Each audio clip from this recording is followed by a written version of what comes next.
Salut à tous, je vous salue tous dans le nom puissant de Jésus-Christ et bienvenue dans notre mission d'aujourd'hui. Aujourd'hui, nous allons continuer avec notre sujet de l'autorité chrétienne, c'est-à-dire de ce thème que le Seigneur nous a donné dans cette année 2021. C'est dans Matthieu 21 au verset 21. La Bible dit, si tu as la foi, si tu ne doutes pas, tu diras à cette montagne, ôte-toi de là et jette-toi dans la mer et cela se fera. Et nous avons commencé à parler sur le premier point qui est la foi, de savoir quelle est cette foi que nous devons avoir afin de transporter les montagnes. Aujourd'hui, nous allons parler du deuxième point, c'est-à-dire le doute.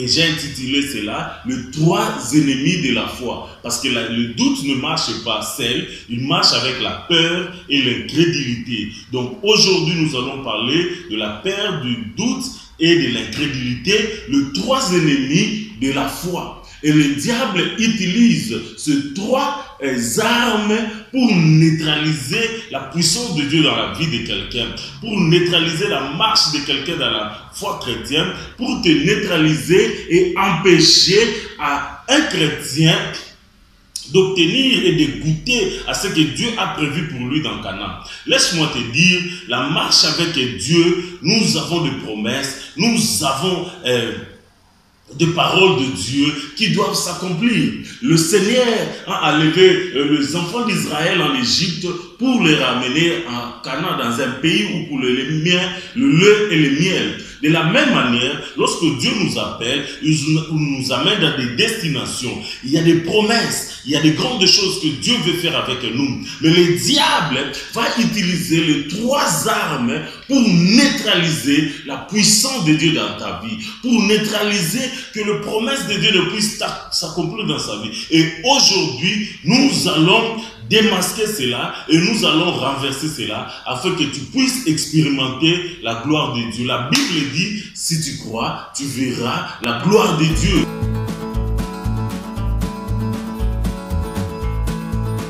Donc le Seigneur a dit, si tu ne doutes pas, parce que le doute, et comme je l'ai dit, c'est l'une des armes que le diable utilise pour neutraliser la foi et pour neutraliser la puissance de Dieu d'agir dans ta vie. Et il y en a de cela trois, le doute, la peur et l'incrédulité. Et le doute, c'est par rapport à notre raisonnement, les raisonnements humains. La peur, c'est par rapport à la grandeur du problème, à la grandeur du danger. Et l'incrédulité, c'est face à Dieu lui-même et à la puissance de Dieu d'agir dans la vie de quelqu'un. Parce que, bien aimé, le doute, cela vient face à notre raisonnement, face à tout ce que nous avons appris par rapport à la science, la physique, la chimie, l'arithmétique, la médecine et ainsi de suite. Mais laisse-moi te dire, des fois, la foi contredit les lois de la nature. Il y a de ce moment où la foi va au-delà ou à l'encontre des lois naturelles ou de la nature même elle-même. Des fois, la foi que Dieu nous appelle, ça va à l'encontre de la science, de ce que nous avons appris. Et dans cela, nous sommes dans une position où nous devons utiliser soit nos raisonnements humains, soit la foi en Dieu. Alléluia. Parce que la foi, des fois, va au-delà de ce que nous avons appris. Je vais te donner un exemple dans 2 Rois 7. Il y avait la famine en Israël et l'officier du roi est venu voir l'homme de Dieu. Il lui a demandé, regarde la famille, qu'est-ce qui va arriver? Et l'homme de Dieu lui dit que demain à la même heure, vous allez manger à satiété et l'économie va être rétablie dans le pays. Alors l'officier du roi a regardé, il a dit non, même si Dieu ouvrait les fenêtres du ciel, pareille chose ne pourra s'accomplir. Alléluia. Pourquoi? Parce qu'il a regardé la loi de l'économie. Parce qu'il y a ce qu'on appelle le stock et la rupture de stock. Pour que le pays entre dans la famine, il y avait la rupture de stock. C'est-à-dire, il n'y avait plus d'emmagasinement, il n'y avait plus de stock. Et pour avoir des stocks, ça prend des jours. Nous devons semer les grains, nous devons amoisser cela, nous devons emmagasiner cela. Ça prend un processus des années. Mais comment toi, étant qu'homme de Dieu, tu peux dire dans un laps de temps, dans 24 heures, pareille chose va s'accomplir? Non, même si les écluses des cieux s'ouvraient, chose pareille ne va pas s'accomplir. Vous voyez, parce qu'il a utilisé la science, l'économie qu'il a étudié. Pareille chose ne pourra pas s'accomplir. Alléluia. Mais qu'est-ce qui s'est passé? Dans 24 heures, il y a eu un miracle qui s'est passé. Il y a 4 lépreux qui se sont déplacés dans le camp d'Assyriens des ennemis. Et lorsque les lépreux entraient dans la ville là où campaient les Assyriens, ils ont entendu des bruits comme si c'était une grande armée qui leur attaquait. Alors ils ont abandonné la nourriture, ils ont abandonné les provisions, ils se sont enfouis. Et comme l'homme là avait doute, le serviteur lui a dit, tu verras ces choses, mais tu ne mangeras pas. Vous voyez, à cause du doute, à cause du manque de foi à la parole de l'homme de Dieu, qu'est-ce qui s'est passé? Le miracle s'est accompli. Tout Israël a eu la bonne nouvelle qu'il y avait la nourriture dans un territoire vide. Et lorsque les gens se sont précipités pour aller voir, l'officier aussi est parti voir cela. Et arrivé à la porte de la ville, il a vu tout cela. Mais qu'est-ce qui s'est passé? Tellement qu'il y avait ce camouflage, ce mouvement des gens, il est tombé, les gens l'ont piétiné, il est mort sur place. Il a vu, mais il n'a pas goûté. Alléluia. Pourquoi? À cause de doute, bien-aimé. Le doute dans nos vies, ça te fait passer outre le plan de Dieu. Le doute, ça fait passer les gens dans les plans et le processus d'accomplissement de la promesse de Dieu. Vous verrez un homme comme Élie. Après avoir parlé à Akab, il lui dit, dans 3 ans et demi, il n'y aura ni rosée ni pluie. Alors, qu'est-ce que Dieu lui dit? Dieu lui dit, va te cacher dans le rocher et j'ai ordonné au corbeau de te nourrir. Et Élie, sans douter, il va se cacher dans les rochers et il attend le corbeau qui viendra. Et la Bible nous dit qu'à chaque soir, les corbeaux venaient et lui déposaient un gâteau. Alléluia. Bien-aimé dans le Seigneur, c'est quelque chose qui nous dépasse. Comprenez premièrement un corbeau, c'est-à-dire un animal qui est impur, qui devait amener à Élie la nourriture. Et cela va au-delà de la compréhension humaine. Et c'est ça, même la foi. Ça va au-delà de notre compréhension. Ça va au-delà de notre raisonnement. Et nous ne devons pas douter lorsque les choses dépassent notre entendement. La même personne élue, Dieu lui dit, après l'étape du corbeau, va dans la ville, j'ai ordonné à une veuve de te nourrir. Alléluia. Une veuve que lorsque Élie est entré dans la ville, il a vu la veuve qui était en train de chercher un peu du bois. Et il parla à la veuve. La veuve lui dit, je n'ai qu'un peu de farine, un peu d'huile que je vais faire un gâteau. Et lorsque moi et mon fils, nous allons manger le gâteau, nous allons mourir parce que nous n'avons plus rien. Et Élie lui dit, donne-moi d'abord. Et lorsqu'il donna à Élie, lorsqu'il respectait la parole de Dieu, c'est le miracle qui a commencé. La Bible dit que la farine et l'huile ne manqua pas dans la maison de la veuve.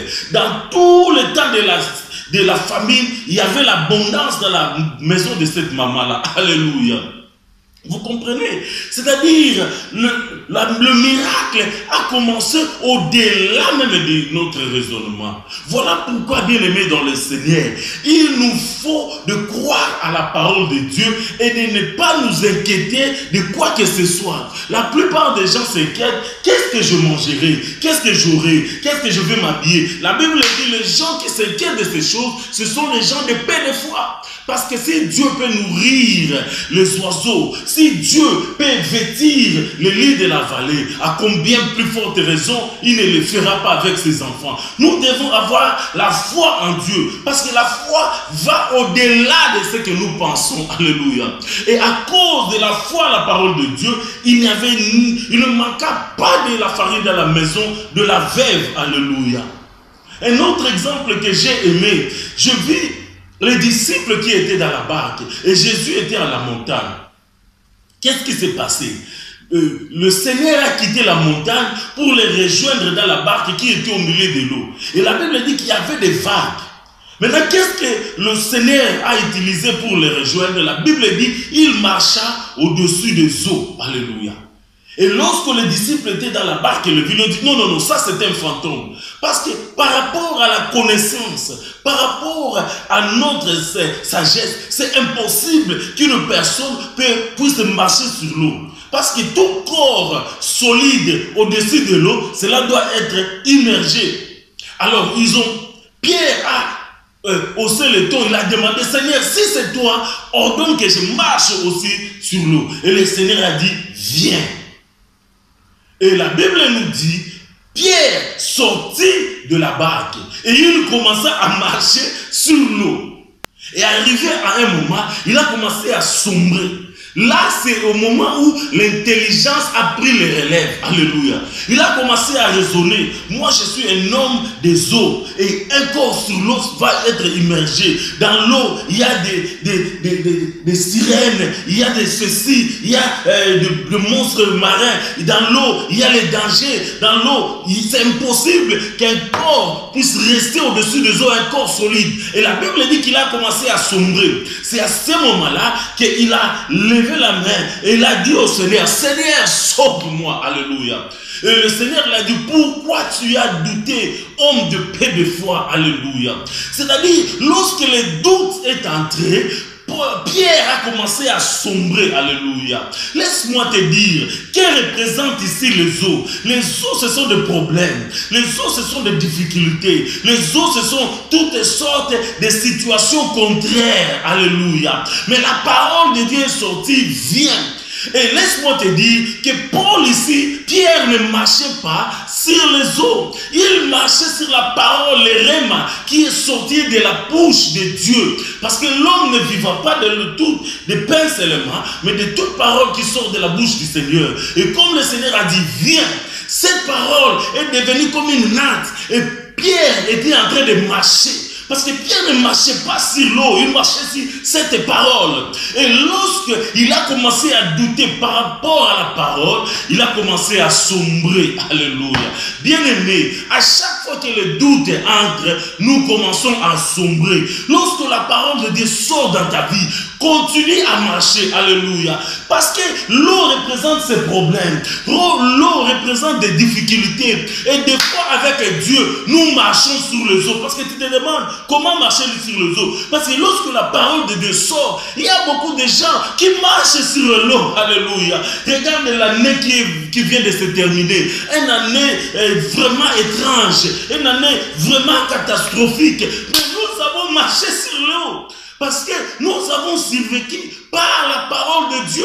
Nous sommes en train d'avancer. Nous marchons sur l'eau. Bien-aimés, continuez à marcher sur la parole de Dieu. Continuez à marcher sur les situations difficiles. La parole de Dieu a dit que nous irons de l'avant. Nous allons prospérer. Nous monterons. Nous serons sains et saufs. Continue à marcher sur l'eau. Ne laisse pas le raisonnement entrer et te faire basculer. Alléluia. Continue à marcher sur l'eau. Le Seigneur vient et dit à cet homme de Jonas, va prêcher à Ninive. Alléluia. J'aime beaucoup cet exemple. Alléluia.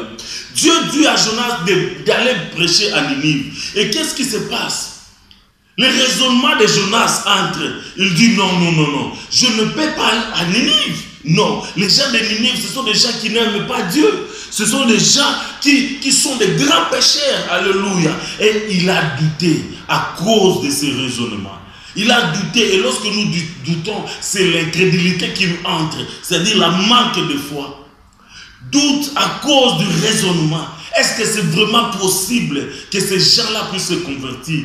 Comment Est-ce que c'est possible? Bien aimé, les doutes, c'est ce qui crée les inquiétudes dans la vie des gens. Les doutes, c'est ce qui amène l'anxiété, ça amène l'émotion, ça amène le manque de foi. Tu commences à t'inquiéter. Comment est-ce qu'il a cru en lui-même? Il dit non, impossible. Dieu a non. Cette mission-là, ça ne peut pas se faire. Il y a beaucoup de gens, Dieu leur a dit de faire des choses. Dieu t'a donné la mission à faire. Mais à cause de ton raisonnement, tu n'arrives pas à aller dans la mission. Tu n'arrives pas à aller et accomplir la volonté de Dieu. Jonas, à cause du raisonnement, il a refusé d'aller à Ninive. Qu'est-ce qui s'est passé? Il a fui dans la direction opposée. Et il est devenu une malédiction pour les gens.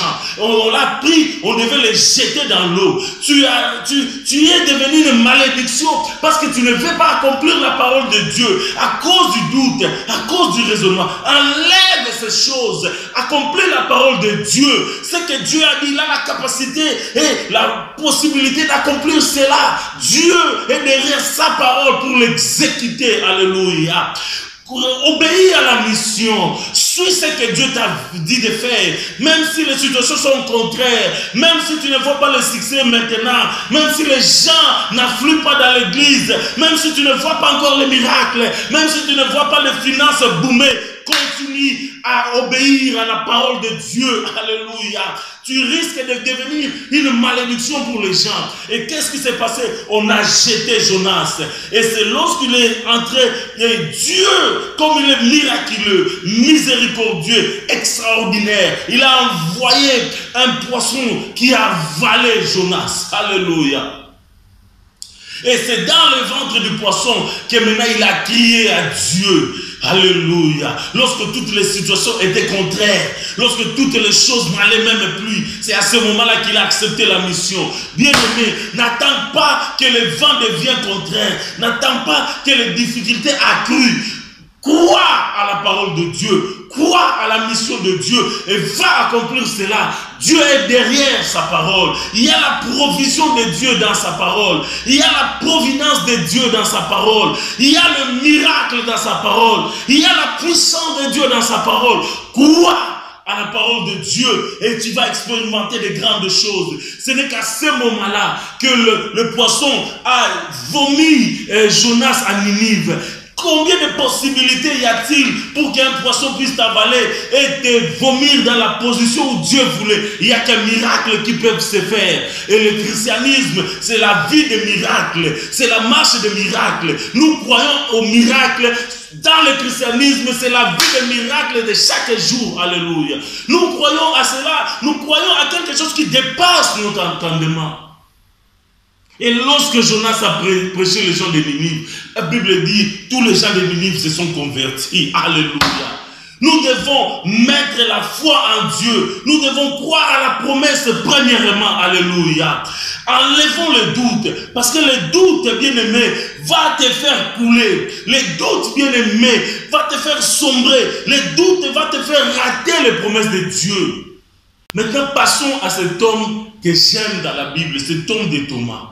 La Bible dit que lorsque le Seigneur est ressuscité, il est apparu aux disciples qui étaient enfermés dans une salle. Alléluia. Et Thomas n'était pas là.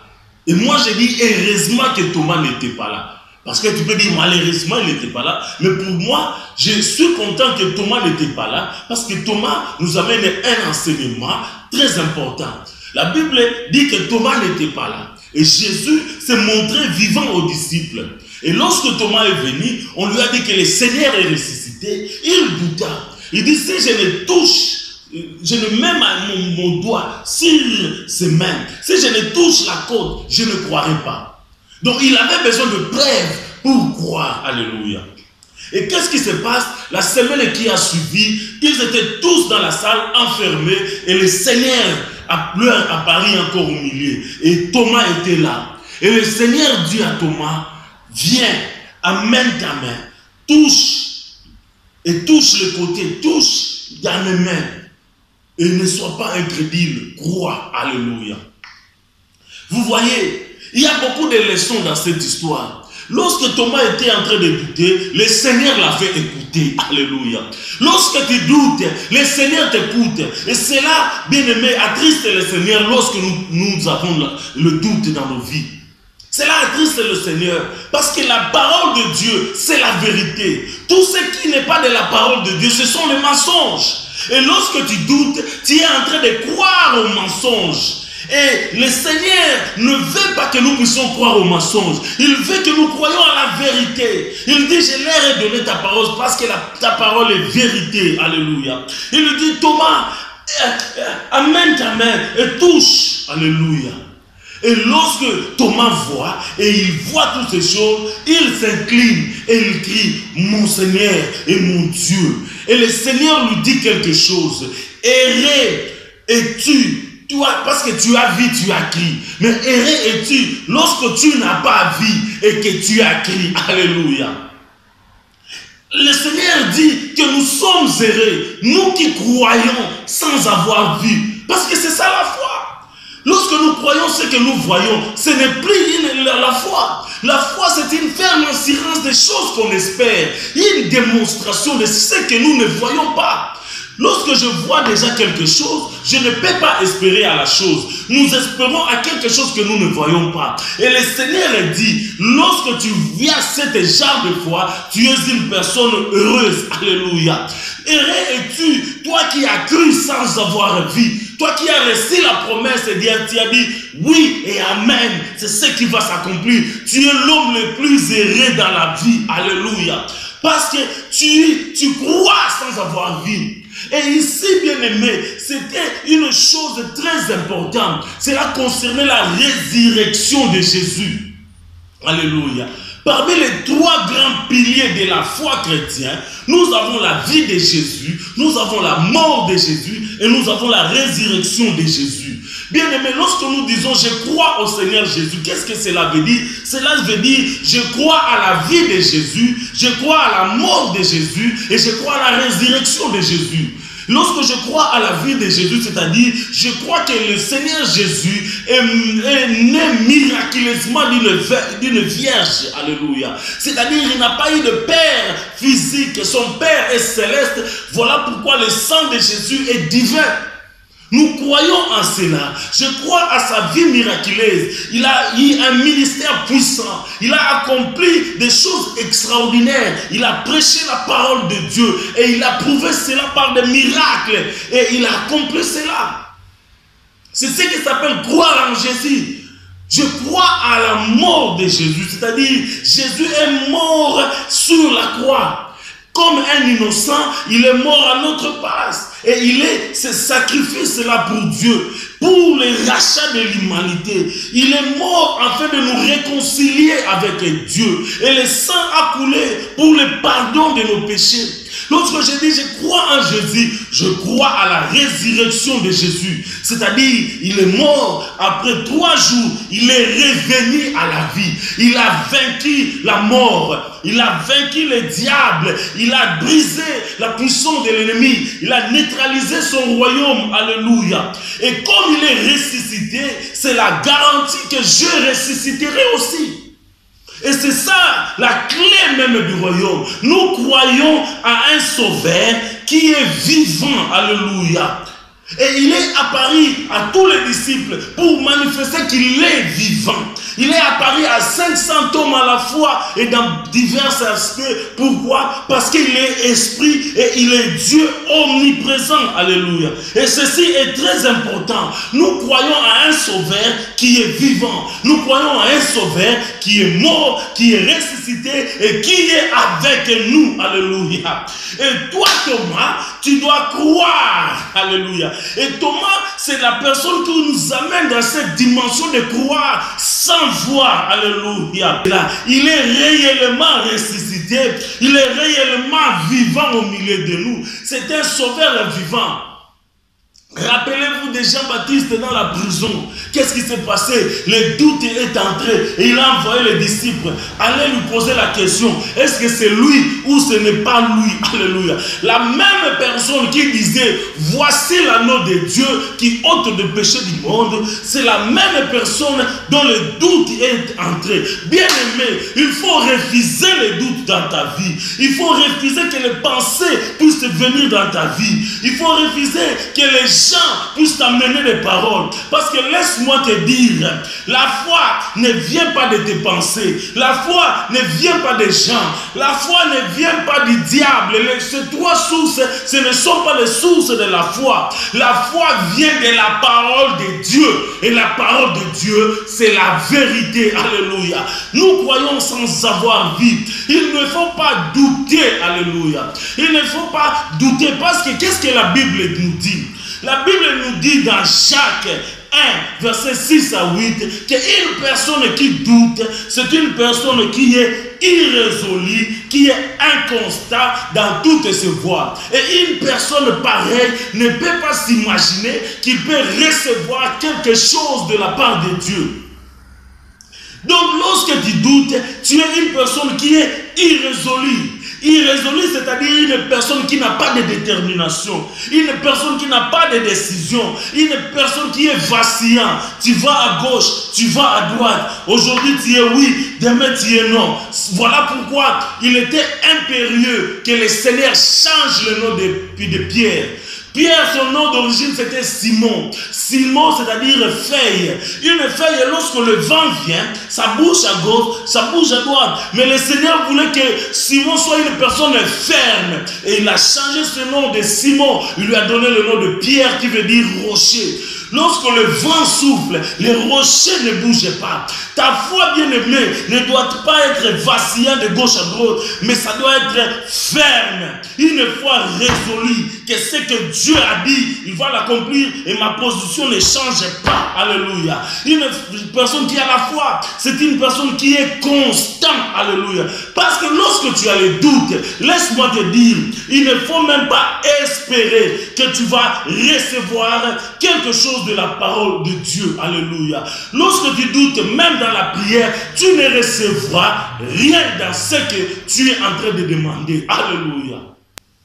Voilà pourquoi, bien-aimé, tu dois refuser les doutes dans ta vie. Il ne faut pas douter par rapport à qui tu es. Alléluia. Tu es enfant de Dieu.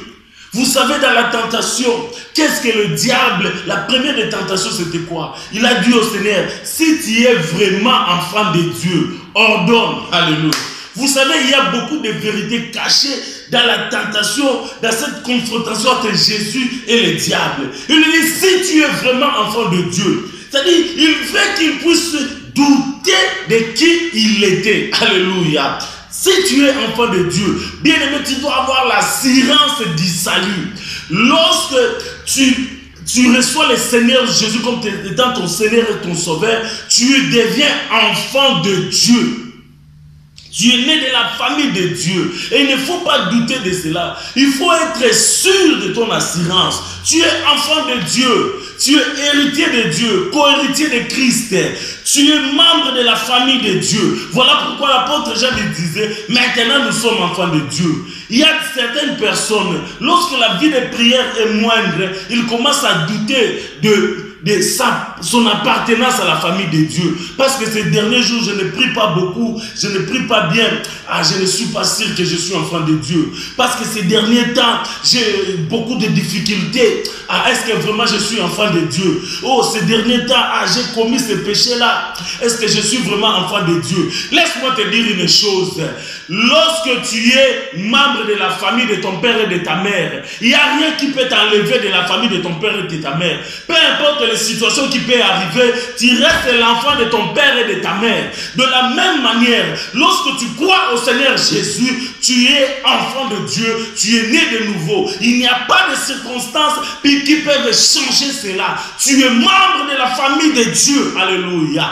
Que rien, les difficultés, ne t'amène pas à douter de qui tu es. Tu y es et tu restes enfant de Dieu. les doutes par rapport à la marche avec Dieu. Il faut enlever les doutes. Alléluia. Le Seigneur dit à ses disciples, allons de l'autre bord. C'était ça la parole. Marchons. Tu ne vas pas couler. Alléluia. C'était ça la promesse. Allons de l'autre bord. C'était ça la parole. Lorsque nous marchons avec Dieu, nous allons dans l'autre bord. Même si le vent devient contraire, la parole a dit, allons dans l'autre bord. Tu ne couleras pas. Tu ne sombreras pas. Parce qu'il a dit, allons dans l'autre bord. Crois la parole de Dieu. Alléluia. La Bible dit que tu es l'or. Et pour que l'or puisse briller, elle doit passer par les épreuves. L'or doit passer par le feu pour qu'elle puisse briller. Alléluia. La Bible dit, tu es le sel de la terre. Lorsque le sel n'entre pas dans l'eau, lorsque le sel n'assainit pas, on ne peut pas avoir la preuve que c'est le sel. Alléluia. Tu es la lumière du monde. Lorsqu'il n'y a pas de ténèbres, comment nous saurons qu'il y a la lumière quelque part? Bien aimé, les difficultés, les épreuves, les situations sont là pour que tu puisses briller. Alléluia. Sont là pour que tu puisses manifester la gloire de Dieu. Sont là afin que cela puisse te décaler des choses. Alléluia. Il ne faut pas douter par rapport aux promesses de Dieu. Est-ce que Dieu est réellement capable? Est-ce que Dieu est réellement capable d'accomplir ce qu'il a dit? Laisse-moi te dire, rien n'est impossible à Dieu. Dieu a donné la promesse à Abraham. Et la Bible dit qu'Abraham ne douta pas de la promesse de Dieu. Il ne douta pas que son corps était vieux. Il ne douta pas que sa femme avait atteint la ménopause, double ménopause. Mais il crie à celui qui accomplit la promesse. La Bible dit, au-delà de toute espérance, contraire à toute espérance, il crut à la fidélité de celui qui fait la promesse. Parce que celui qui fait la promesse est fidèle. Alléluia. Nous devons croire à la fidélité de Dieu. Il a la capacité, le pouvoir, la puissance d'accomplir. Il faut croire aux promesses. Abraham voyait Dieu, mais il a attendu. Il a eu la patience et la persévérance. Et il a reçu ce qu'il avait promis. Bien-aimé, il ne faut pas douter par rapport à la promesse. Il ne faut pas aussi douter par rapport à notre prière. Il y a de ces gens, lorsqu'il est en train de prier, lui-même déjà, il doute. Est-ce que Dieu vraiment est capable de me donner ce que j'ai demandé? Oh, bien-aimé dans le Seigneur, celui qui doute, c'est un homme irrésolu, c'est un homme inconstant. Et cette personne ne peut même pas s'imaginer que Dieu va lui répondre. Enlève le doute et tu verras la gloire de Dieu. Alléluia. Enlève le doute. Le Seigneur a dit, tout ce que vous demanderez en prière, à mon nom, je les accomplirai. Le Seigneur a la volonté, il a la capacité, il a ce pouvoir d'accomplir ce qu'il a promis. Dieu peut changer la situation de ta vie. Demande sans douter et tu verras la gloire de Dieu. Lorsque le Seigneur Jésus s'est tenu devant la tombe de Lazare, j'ai aimé sa prière. Qu'est-ce qu'il a dit? Il a dit, Seigneur, je te remercie de ce que tu m'exauces toujours. Alléluia. Le Seigneur exauce toujours ses enfants. C'est ça notre Dieu. Et il est en train de bénir le Seigneur, non pas parce que le Seigneur avait déjà répondu, mais il avait déjà l'assurance que la prière qu'il faisait était déjà répondue. Alléluia. C'est ça la vie de foi. Tu commences déjà à remercier Dieu par rapport à la promesse parce que tu sais que Dieu ne t'abandonnera pas, que Dieu ne te laissera pas, il ne te laissera jamais tomber. Et le Seigneur a dit, je te remercie parce que tu me réponds toujours. Alléluia. Bien-aimé, c'est ça la foi. Tu es en train de remercier Dieu déjà par rapport à la réponse. Tu remercies Dieu par rapport à ce que Dieu va faire. Parce que tu as cette ferme assurance que Dieu va accomplir ce que tu es en train de demander. Tu es enfant de Dieu. Tu respectes le principe. Alléluia. C'est cette conviction-là qui s'appelle la foi. Lorsque Élie était allé avec le prophète de Baal à la montagne, il avait cette conviction que Dieu va répondre. Alléluia. Et c'est cette conviction que tu dois avoir en tant qu'enfant de Dieu. La Bible dit, tout ce que vous demanderez. Et le Seigneur a dit, jusque-là, vous n'avez pas encore demandé. Demandez et je vous répondrai afin que votre joie soit parfaite. Lorsque je pense à cette joie parfaite, il y a cet exemple d'une sœur qui m'est venue. Et cette sœur, elle priait que Dieu puisse lui donner un mari. Et après un temps, il y a un frère qui s'est venu et il a proposé la sœur. Et la sœur me dit, pasteur, j'ai demandé à Dieu un mari. Mais je ne peux pas accepter ce frère. Parce que ce frère, il n'a pas les critères que j'ai donnés par rapport à ma prière. J'ai demandé à Dieu un homme comme ça, comme ça, comme ça. Et si j'acceptais ce frère, ma joie ne sera pas parfaite. Alléluia. Voilà une personne qui a la foi, alléluia, et qui ne se précipite pas. J'ai dit, sœur, qu'il te soit fait selon ta foi. Comme cela n'est pas ce que tu as demandé, alors attends la réponse de Dieu. Dieu va te donner ce que tu as demandé. Alléluia. Bien aimé, des fois, lorsque nous faisons des prières, le diable est la première personne à se précipiter pour venir nous bouleverser. Sois patient, attends le plan de Dieu. Tu n'es pas obligé d'accepter le premier venu parce que ce n'est pas ce que tu as demandé à Dieu. Demande et il te sera donné et ta joie sera parfaite. Voilà pourquoi il faut enlever les doutes dans ta vie. Il faut refuser, bannir les doutes dans ta vie. Même si les choses semblent impossibles, crois à la puissance de Dieu. Même si les situations sont contraires, continue à marcher sur l'eau. Va à la piscine de Siloé.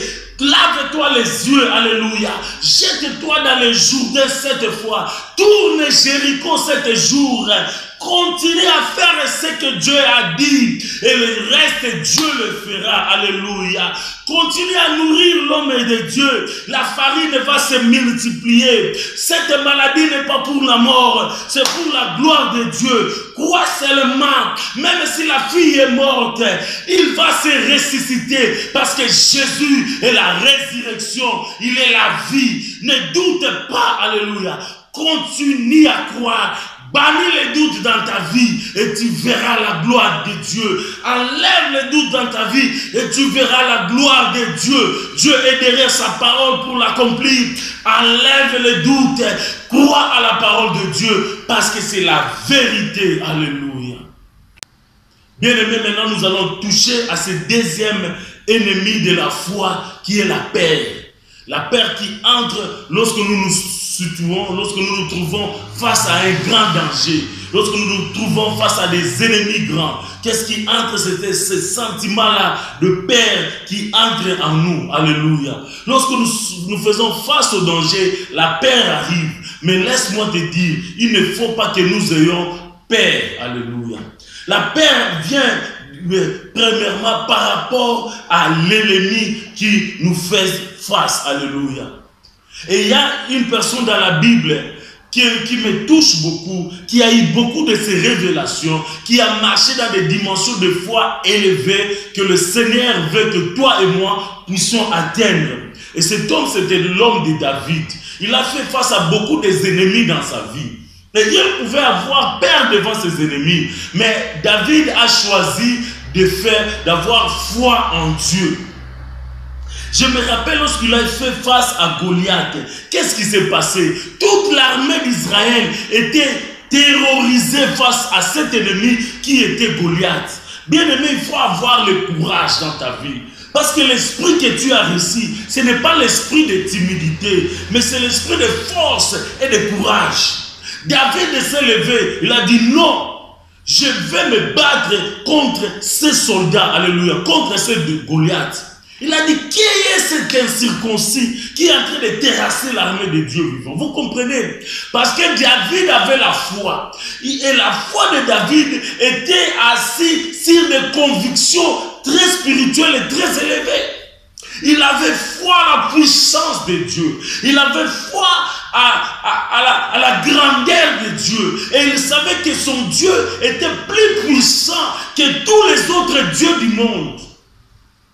Parce que, bien aimé, la plupart des gens, lorsqu'ils font face à leur ennemi, ils ont peur. Pourquoi? Parce que tu crois que c'est toi qui es en train de combattre. C'est ça le manque de foi. La foi, bien aimé, c'est de savoir dans quel camp tu te trouves. Tu es dans le camp de Dieu et tu es le soldat de Jésus. Alléluia. Lorsque tu entres, c'est le royaume de Dieu qui est engagé. Alléluia. Et David savait que ici, c'était le combat de Dieu. Alléluia. Il n'était pas celui qui est en train de combattre, mais c'était son Dieu face au Dieu des Philistins. Parce que qu'est-ce qui s'est passé dans la bataille? La Bible dit, Goliath a maudit David par tous les dieux des Philistins. Mais qu'est-ce que David a dit? David a dit, aujourd'hui, ta tête va être coupée, alléluia, parce que tu as osé te lever contre les dieux vivants, les dieux d'Israël. Tu viens devant moi avec ces javelots et ceci. Moi, je viens devant toi au nom de l'Éternel que tu as dérangé, alléluia. Je viens auprès de toi au nom de l'Éternel, alléluia. David, j'aime cet homme, il avait la révélation avant les choses. Lorsqu'il était dans la forêt, qu'est-ce que la Bible dit? Lorsque l'ours attaquait David, David avait terrassé l'ours. Lorsque le lion avait attaqué David, David avait terrassé le lion. Pourquoi? Parce que l'Éternel l'avait sauvé. Et qu'est-ce qu'il dit? Il dit, le Dieu qui m'a sauvé de l'ours, le Dieu qui m'a sauvé du lion, il me sauvera aussi. Alléluia. Le Dieu qui sauve. Il a sauvé David. Il avait l'expérience de Dieu. Toi aussi, enfant de Dieu, tu dois commencer aujourd'hui cette expérience de mettre ton Dieu face au challenge. Mettre ton Dieu en jeu. Que Seigneur, sauve-moi de cette situation. Maintenant, tu vas développer cette expérience. Mais j'aimerais t'amener dans la révélation que David avait. David dit, le Dieu qui m'a sauvé. Qui est ce Dieu qui sauve? L'ange dit à Marie, tu lui donneras le nom de Jésus. Ce qui veut dire l'Éternel qui sauve. C'est-à-dire il sauvera son peuple du péché. Alléluia. David, il avait déjà la révélation du nom qui sauve. C'est le nom de Jésus. Il dit, tu viens devant moi au nom de tes dieux. Mais moi, je viens au nom de Yahweh qui sauve. Yahweh qui sauve, c'est Yehoshua HaMashiach. C'est Jésus-Christ. C'est le nom qui a été élevé au-dessus de tout nom, afin qu'au nom de Jésus, tout genou fléchisse dans le ciel, sur la terre et sous la terre. Alléluia. Lorsque tu entres dans la bataille, au nom de Jésus, tous tes genoux fléchissent, toutes tes langues confessent. Alléluia. Quel est cet ennemi qui s'élève dans ta vie? Au nom de Jésus, cet ennemi doit fléchir. Au nom de Jésus, lorsque tu élèves le nom de Jésus, tous les ennemis se dispersent dans ta vie. Alléluia. Bien-aimé, tu ne peux pas avoir peur parce que tu as le nom qui est au-dessus de tout nom. C'est le nom de Jésus. Au nom de Jésus, tous genoux fléchissent. Tout démon de l'enfer fuit. Toute maladie s'incline. Quel est cet ennemi qui s'élève dans ta vie? Au nom de Jésus, que ces ennemis se dispersent. Alléluia. Tu ne peux pas avoir peur, la peur par rapport à la tâche qui est devant nous. Parce que regardez cet homme de Zorobabel. Dieu lui a donné la tâche de reconstruire le temple. C'était une tâche grandiose parce qu'il devait avoir l'intelligence, la force, l'énergie. Mais qu'est-ce que Dieu a dit? Ce n'est ni par la force, ni par la puissance, mais par mon esprit. Alléluia. L'onction du Saint-Esprit dans nos vies nous donne la capacité de résoudre ce genre de problème. Peu importe la tâche qui s'élève devant toi, crois à la puissance de Dieu. Crois à cette onction que tu as reçue. L'onction du Saint-Esprit, c'est une capacité surnaturelle pour nous permettre d'accomplir tout. L'onction est utile pour tout. Alléluia. Tu veux commencer ce business, n'aie pas peur. Crois seulement. Tu veux commencer à monter cette compagnie. crois seulement. Tu veux, bien-aimé, diriger ce pays. Crois à la puissance de Dieu. Alléluia. Mets ta confiance dans l'onction du Saint-Esprit. Alléluia. Même tu es pour le choix des normes. Alléluia. Le Saint-Esprit va te qualifier. Tu te rappelles dans l'histoire d'Esther, toutes les autres femmes se sont confiées à des gens, mais Esther s'est confiée à Mardoché, et Mardoché lui a donné des conseils. Notre Mardoché aujourd'hui, c'est lui le paraclet, c'est lui le consolateur, le Saint-Esprit, c'est lui qui nous donne des conseils appropriés pour arriver dans de grandes solutions. Alléluia. L'onction de Dieu est utile à tout et pour tout. Alléluia. L'onction de Dieu dans ta vie va te qualifier. L'onction de Dieu dans ta vie va t'élever. N'ayez pas peur de l'opposition. N'ayez pas peur dans la tâche que tu as. Crois, mets en foi la puissance de Dieu. Alléluia. Par rapport aux difficultés, aux problèmes qui s'élèvent dans nos vies, n'aie pas peur, alléluia. Notre Dieu est plus grand, plus puissant. Tout genou fléchit devant lui, alléluia. Il est le Dieu qui est avec nous. Il ne nous abandonnera pas. Il ne nous délaissera pas. Son nom est Emmanuel. David dit, même si je marche dans l'ombre de la vallée de la mort, je n'aurai aucune crainte, alléluia. Parce que Jéhovah, le Dieu, notre berger, est avec nous. Bien-aimé, Dieu est avec toi dans la barque. N'ayez pas peur de l'opposition. N'ayez pas peur de ces vaillants, de ces vents qui s'élèvent, de ces torrents qui s'élèvent dans ta vie. Tu n'es pas seul. Dieu est avec toi. Ton problème n'est pas plus grand que ton Dieu. Ton Dieu est plus grand que ton problème. N'ayez pas peur. Les situations vont changer parce qu'il est avec nous. Alléluia. Tu es face à la mort, le plus grand ennemi de l'homme. Bien-aimé, n'aie pas peur. Parce que la mort, c'est l'ultime ennemi de l'homme. Mais n'ayez pas peur, bien-aimé, même si tu es face à la mort. Parce que c'est lui qui a les derniers mots dans ta vie. C'est le Dieu lui-même. Et si Dieu n'a pas dit les derniers mots, même la mort ne peut pas se lever contre toi. Alléluia. Bien-aimé, rentrons encore, bien-aimé, dans la tentation. Qu'est-ce que le diable dit au Seigneur? Il lui dit, si tu es fils de Dieu, jette-toi d'ici, du haut du temple, jusqu'en bas. Parce qu'il est écrit, il donnera l'ordre à ses anges de te récupérer, afin que ton pied ne puisse heurter la pierre. Alléluia. Vous comprenez cela? Et Jésus a dit, tu ne tenteras pas Dieu. C'est-à-dire, tu ne vas pas causer ces choses pour que Dieu puisse se manifester. Non, tu n'entreras pas en doute de ces choses. Qu'est-ce que toi tu vas faire? Tu vis ta vie. Et si la situation dangereuse s'est levée, comme tu es enfant de Dieu, Dieu va donner l'ordre et les anges viendront te récupérer. Bien-aimé dans le Seigneur, tu es enfant de Dieu. Peu importe les dangers qui peuvent se lever dans ta vie, n'aie pas peur parce qu'il va donner l'ordre. Et c'est ce que David a dit, que l'ange du Seigneur campe tout autour de ceux qui craignent Dieu pour les arracher du danger. Peu importe, bien-aimé, les dangers qui se lèvent dans ta vie, aie confiance, n'aie pas peur. L'armée céleste va être déployée pour toi. Alléluia. Lorsque l'armée assyrienne avait campé tout autour d'Élysée, il ne savait pas que l'armée céleste aussi campait tout autour de Alléluia.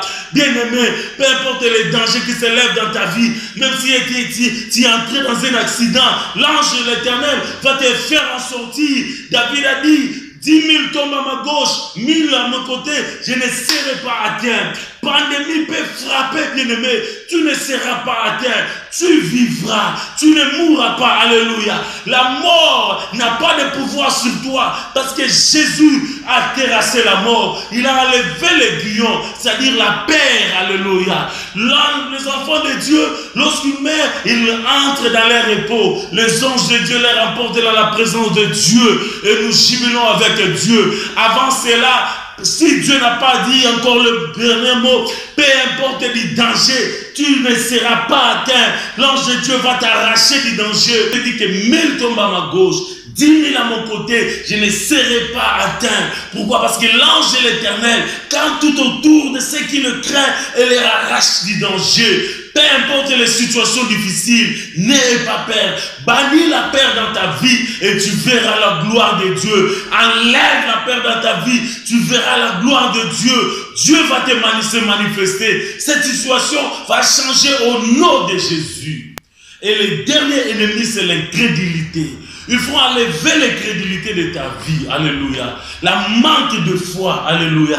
Parce que sans la foi, personne ne peut être agréable à Dieu. Lorsqu'il n'y a pas de foi, bien aimé dans le Seigneur, tu ne peux rien voir de la part de Dieu. Lorsque tu refuses de croire à l'existence de Dieu, refuses de croire à la parole de Dieu, refuses de croire à la solution de Dieu, automatiquement, il n'y a pas de miracle. La chose qui m'a fait écœurer, c'est quoi? Dans toutes les villes, Jésus a fait des grands miracles. Mais dans la ville où les gens n'avaient pas la foi, la ville où les gens avaient l'incrédulité, la Bible dit, Jésus n'a fait aucun miracle. Dieu est souverain, mais il n'est pas un dictateur.